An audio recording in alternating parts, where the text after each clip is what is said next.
সবার কাছে এই কথাটা তোমরা তোর লিগে আজকে এমন বয়স্ক মহিলা কাঁদতেছে, তাও ভালো কাজ করা লজ্জা লাগেনি? তোর মেয়ের বয়স 12 বছর নেই।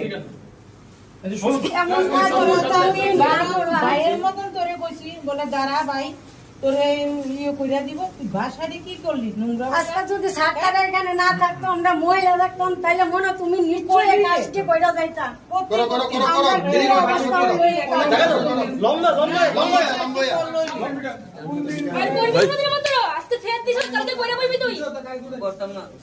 মা বোন সবাই সমান।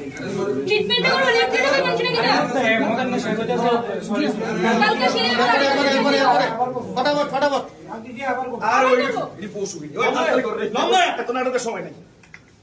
এ আর কোনদিন করলে তোর গলা যাবে গা, ওদুর কইয়া দিলাম। ঠিক আছে মনটা মনে কথা দি। ঠিক আছে নিজের মেয়ের পড়াশোনা করে না, তখন বাইরে গেলে এমন কইরা কেমন লাগবো? নেশা কাট ও জানা জায়গা গেলে কেউ যদি এমন কই কেমন লাগবো? তোমার নিজের মেয়ের পড়াশোনা করে বাইরে পাঠাইতা না? পাঠাইবো নিজের মায়ের নিজে নিজে করে দিতে এমন পাঁচচোদের বাচ্চা। লজ্জা লাগতেছে রে? লাগতেছ না বুঝতে পারছিস? বাচ্চা মানে মেয়ে আছে, তার মেয়ে 12 বছরের মেয়ে কুত্তা বলতে এর জায়গা সমাজে এত রে নাই কথা কইলে পাগল কোন না কুত্তার থেকে গদম রাস্তার কুত্তার থেকে গদম ওই সাইড দাও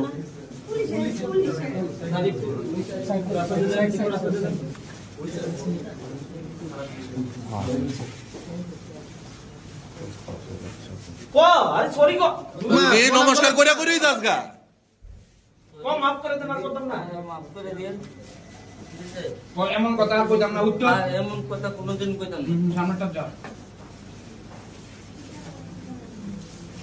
এমন কথা আর কইতাম না। আমারে মাফ করে দেন। Please please